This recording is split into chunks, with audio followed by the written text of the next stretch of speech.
ಇಲ್ಲಿ 9 ತಾಲೂಕುಗಳಿವೆ. 9 ತಾಲೂಕುಗಳಲ್ಲಿ ನೀವು ಯುವ ಘಟಕವನ್ನ ತಾಲೂಕು ಯುವ ಘಟಕಗಳನ್ನ ರಚನೆ ಮಾಡಬೇಕು. ಕಾರಣ ಅಷ್ಟೇ, ನಿಮಗೆ ಕೊಡುವಂತ 100 ರೂಪಾಯಿ ದೇಣಿಗೆ ಇದೆಯಲ್ಲ, ಅದು ಕೂಡ ಪಕ್ಷದ ಸಂಘಟನೆಗೆ ಬಲವನ್ನ ತುಂಬುತ್ತೆ.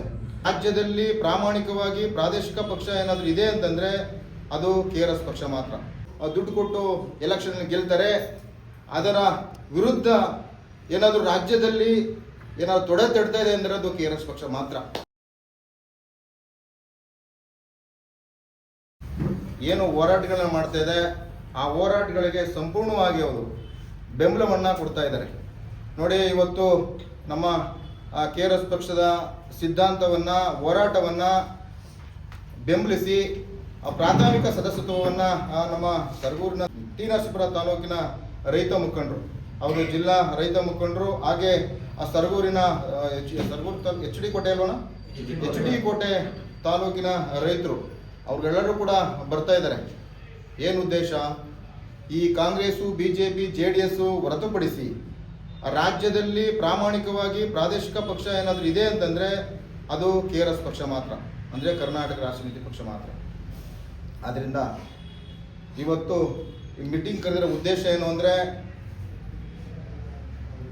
ಜನವರಿ 12ನೇ ತಾರೀಕು ಡ್ರಗ್ಸ್ ಮುಕ್ತ ಅಭಿಯಾನ, ಹಾಗೆ ನಮ್ಮ ವಿವೇಕಾನಂದರ ಜಯಂತಿಯ ಪ್ರಯುಕ್ತ, ಹಾಗೆ ಯುವ ಸಮಾವೇಶವನ್ನು ನಮ್ಮ ಮೈಸೂರು ಜಿಲ್ಲೆಯಲ್ಲಿ ಅದ್ಧೂರಿಯಾಗಿ ದೊಡ್ಡ ಮಟ್ಟದಲ್ಲಿ ಕಾರ್ಯಕ್ರಮವನ್ನು ಇಡಬೇಕು ಅಂತ ರಾಜ್ಯ ಸಮಿತಿ ಹಾಗೆ ಜಿಲ್ಲಾ ಸಮಿತಿ ತೀರ್ಮಾನಿಸಿದ್ದು. ಇದಕ್ಕೆಲ್ಲರೂ ಕೂಡ ನೀವುಗಳು ನಮ್ಮ ಕೈಲಾದಷ್ಟು ದೇಣಿಗೆ ಹಣವನ್ನು, ಈಗ ನಿಮಗೆ ಯಾರೋ ಸ್ನೇಹಿತರುಗಳಿರ್ಬೋದು, ನೀವು ಅವರು KRS ಪಕ್ಷದ ಸಿದ್ಧಾಂತಗಳನ್ನು, KRS ಪಕ್ಷದ ಹೋರಾಟಗಳನ್ನು ಅವ್ರು ಒಪ್ಕೊಂಡು ದೇಣಿಗೆ ಕೊಡುವಂತ ಇದ್ದೇ ಇರ್ತಾರೆ. ಆ ದೇಣಿಗೆ ಮುಖಾಂತರ ಇವತ್ತು ರಾಜ್ಯಾದ್ಯಂತ KRS ಪಕ್ಷ ಸೈನಿಕರು ಹಾಗೆ ಎಲ್ಲ ಪದಾಧಿಕಾರಿಗಳು ಪಕ್ಷ ಸಂಘಟನೆಯನ್ನು ಮಾಡ್ತಾ ಇದ್ದಾರೆ. ಇವತ್ತು KRS ಪಕ್ಷ ಈ ಥರ ಮುಂದುವರಿಬೇಕು ಅಂದರೆ ಭ್ರಷ್ಟಾಚಾರಿಗಳ ವಿರುದ್ಧ ಹೋರಾಟ ಮಾಡ್ತಾ ಇರೋ ಉದ್ದೇಶದಿಂದನೇ. ಅದಕ್ಕೆ ನಮ್ಮ ಯುವ ಘಟಕದ ಏನು ನಾಗರಾಜ್ ಅವರು ಹೇಳಿದ್ರು, ಗ್ರಾಮ ಮಟ್ಟದಲ್ಲಿ ನಾವು ಸದಸ್ಯತ್ವ ಅಭಿಯಾನ ಕಾರ್ಯಕ್ರಮವನ್ನು ಇಟ್ಟು ಅಲ್ಲಿ ಸದಸ್ಯತ್ವವನ್ನು ಮಾಡಿ, ಈಗ ಮುಂಬರುವಂತಹ ಗ್ರಾಮ ಪಂಚಾಯತ್ ಚುನಾವಣೆಗಳಿಗೆ ನಾವು ಅಭ್ಯರ್ಥಿಗಳನ್ನು ಹಾಕಿ ಗೆಲ್ಲಿಸುವಂಥ ಕೆಲಸವನ್ನು ನಾವು ಮಾಡಬೇಕು. ಏನಕ್ಕೆ ಅಂದರೆ ತಳಮಟ್ಟದಿಂದನೇ ನಾವು ರಾಜಕಾರಣವನ್ನು ಮಾಡಬೇಕು.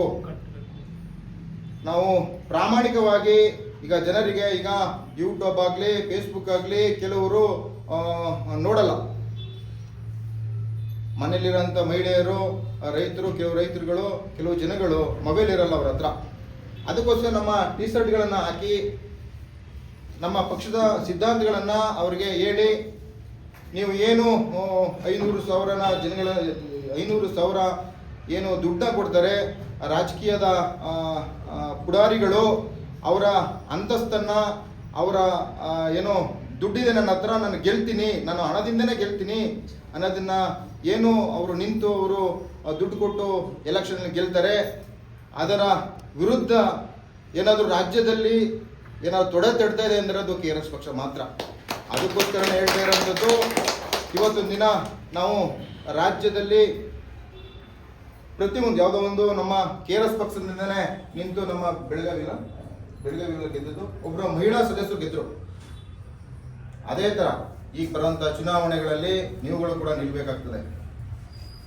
ಅಲ್ಲಿ ನೀವು ಮೆಂಬರ್ ಆಗಿದ್ದೀರಿ, ನಿಮ್ಮ ಕುಟುಂಬದ, ನಿಮ್ಮ ಅಣ್ಣನೋ, ತಮ್ಮನೋ, ತಂಗಿನೋ, ಹೆಂಡತಿನೋ, ತಂದೆ ತಾಯಿ ಎಲ್ಲರದ್ದು ಕೂಡ KRS ಪಕ್ಷಕ್ಕೆ ಮೆಂಬರ್ ಮಾಡಿಸ್ಬೇಕು.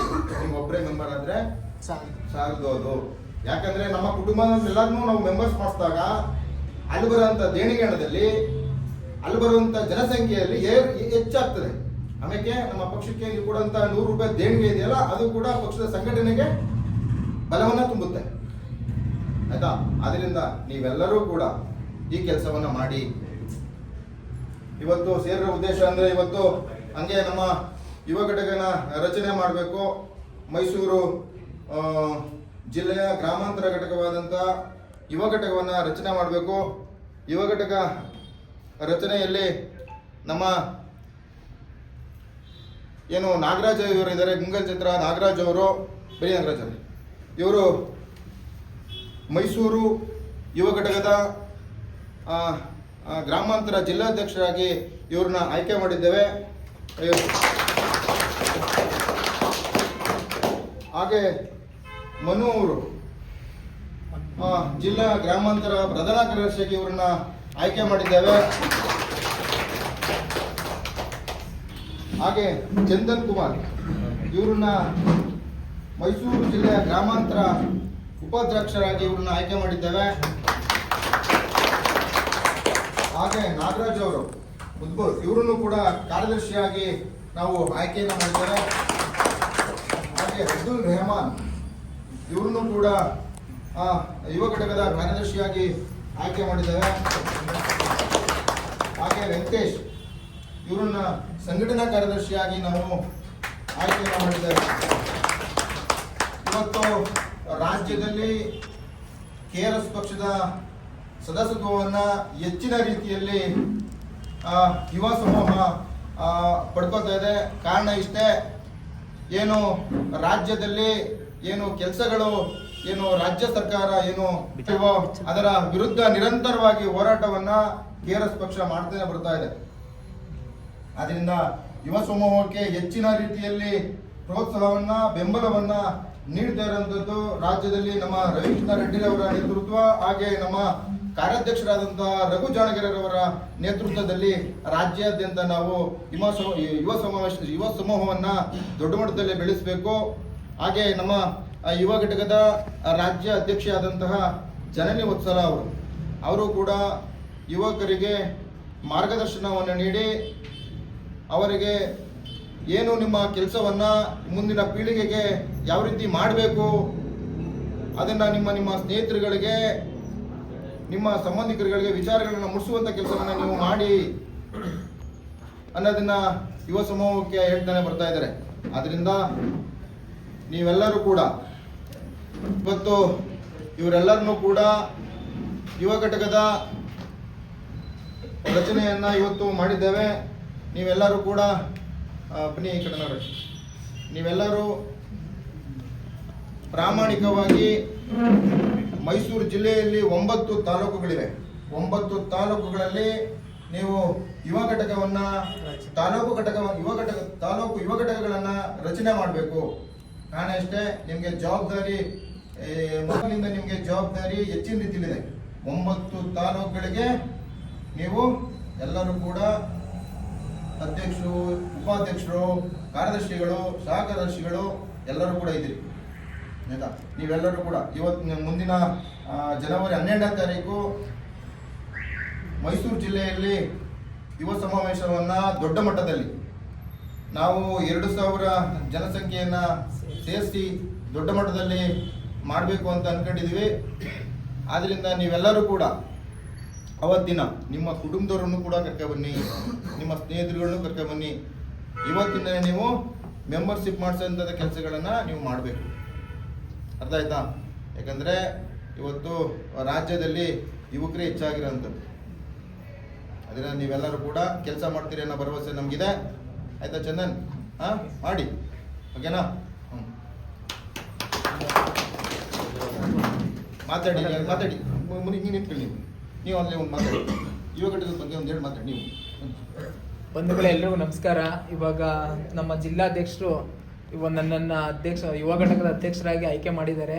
ನಾನು ತನು ಮನ ಧನ ಎಲ್ಲವನ್ನು ಸಮರ್ಪಣೆ ಮಾಡಿ ಪ್ರಾಮಾಣಿಕವಾಗಿ ಪಕ್ಷಕ್ಕೆ ನನ್ನ ಕೈಲಿ ಎಷ್ಟಾಗುತ್ತೋ ಅಷ್ಟು ಪಕ್ಷವನ್ನು ಕಟ್ಟುವಂಥ ಕೆಲಸವನ್ನು ಮಾಡ್ತೀನಿ. ಈಗಾಗಲೇ ಅಧ್ಯಕ್ಷರು ನಮ್ಮನ್ನು ನೋಡಿದ್ದಾರೆ.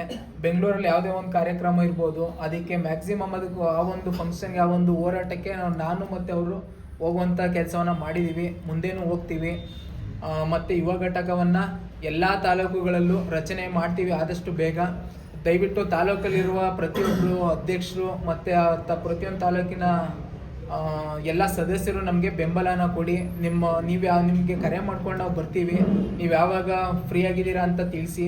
ಅಂತ ಒಂದು ದಿನ ಬಂದು ಅಲ್ಲಿ ಪಕ್ಷವನ್ನು ಸಂಘಟನೆ ಮಾಡೋಣ, ಸದಸ್ಯತ್ವ ಅಭಿಯಾನನ ನಿಮ್ಮ ತಾಲೂಕುಗಳಲ್ಲಿ ಹಮ್ಮಿಕೊಳ್ಳೋಣ ಅಂತ ಹೇಳ್ತಾ ಮತ್ತು ಹೊಸದಾಗಿ ಎಲ್ಲರೂ ಯುವ ಘಟಕಕ್ಕೆ ಬಂದಿರೋರಿಗೆ ಅಭಿನಂದನೆಯನ್ನು ತಿಳಿಸಿ ಮತ್ತು ನನ್ನನ್ನು ಅಧ್ಯಕ್ಷರನ್ನಾಗಿ ಮಾಡಿರ್ತಕ್ಕಂಥ ನಮ್ಮ ಗ್ರಾಮಾಂತರದ ಅಧ್ಯಕ್ಷರಿಗೂ ಸಹ ಅಭಿನಂದನೆ ತಿಳಿಸ್ತೀನಿ. ಆಮೇಲೆ ನನ್ನ ಕೈಯಲ್ಲಿ ಎಷ್ಟಾಗುತ್ತೋ ಅಷ್ಟು ಒಳ್ಳೆ ಕೆಲಸನ ಮಾಡ್ತೀನಿ. ಮುಂದೆ ಯಾರು ಬೇಕಾದರೂ ಮತ್ತೆ ನನ್ನ ಪ್ಲೇಸಿಗೆ ಬರ್ಬೋದು, ಅಧ್ಯಕ್ಷರಾಗ್ಬೋದು. ಯಾವಾಗಲೂ ನಾನೇ ಇರ್ತೀನಿ ಅಂತಲೂ ಏನಿಲ್ಲ. ಇನ್ನೊಂದು 500 ಜನ 1000 ಜನ ಸದಸ್ಯರನ್ನು ಮಾಡಿಸಿ ಯುವ ಘಟಕಕ್ಕೆ ಸೇರಿಸಿ ಬೇಕಾದ್ರೆ ನಾನೇ ರಾಜೀನಾಮೆ ಕೊಡ್ತೀನಿ. ನೀವು ಯಾರಾದರೂ ಇನ್ನೂ ಚೆನ್ನಾಗಿ ಕೆಲಸ ಮಾಡೋರು ಬನ್ನಿ ಅಂತ ಹೇಳಿ ನೀವು ಎಲ್ಲರೂ ಪ್ರಾಮಾಣಿಕವಾಗಿ ಕೆಲಸ ಮಾಡಿ, ನಾನು ಕೆಲಸ ಮಾಡ್ತೀನಿ ಅಂತ ಹೇಳಿ ನನ್ನ ಮಾತನ್ನು ಮುಗಿಸ್ತೀನಿ. ಎಲ್ಲರಿಗೂ ನಮಸ್ಕಾರ.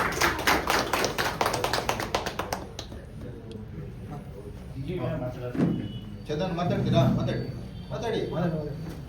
ನೋಡಿ, ನನ್ನ ಹೆಸರು ಚಂದನ್ ಅಂದ್ಬಿಟ್ಟು. ಈಗ ರವಿಕುಮಾರ್ ಸರ್ ಹೇಳಿದಾಗ ನನ್ನ ಉಪಾಧ್ಯಕ್ಷನಾಗಿ ಪೋಸ್ಟ್ ಕೊಟ್ಟರು.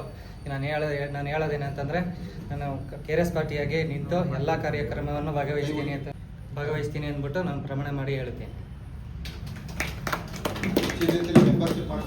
ನನ್ನ ಹೆಸರು ಮನು ಅಂತ ಹೇಳಿ, ಈ ಪಕ್ಷದ ಸಿದ್ಧಾಂತಗಳು ಎಲ್ಲ ನೋಡಿ ಈ ಪಕ್ಷದಲ್ಲಿ ನಾವು ಕೂಡ ಕೆಲಸ ಮಾಡಬೇಕು, ಈ ಪಕ್ಷನ ಇನ್ನೂ ದೊಡ್ಡ ಮಟ್ಟಕ್ಕೆ ತೊಗೊಂಡೋಗ್ಬೇಕು ಅಂದ್ಬಿಟ್ಟು ಈ ಪಕ್ಷಕ್ಕೆ ನಾವು ಇವತ್ತಿಂದ ಕೆಲಸ ಮಾಡೋದಕ್ಕೆ ಪ್ರಧಾನ ಕಾರ್ಯದರ್ಶಿಯಾಗಿ ಕೆಲಸ ಕೊಟ್ಟಿದ್ದಾರೆ. ಅದನ್ನು ನಾವು ಮಾಡ್ಕೊಂಡು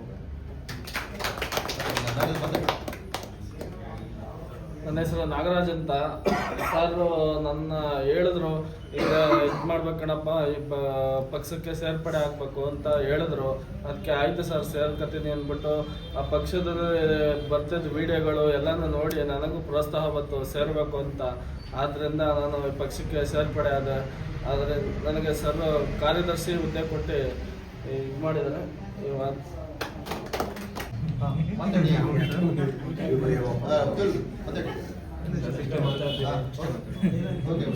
ಬನ್ನಿ.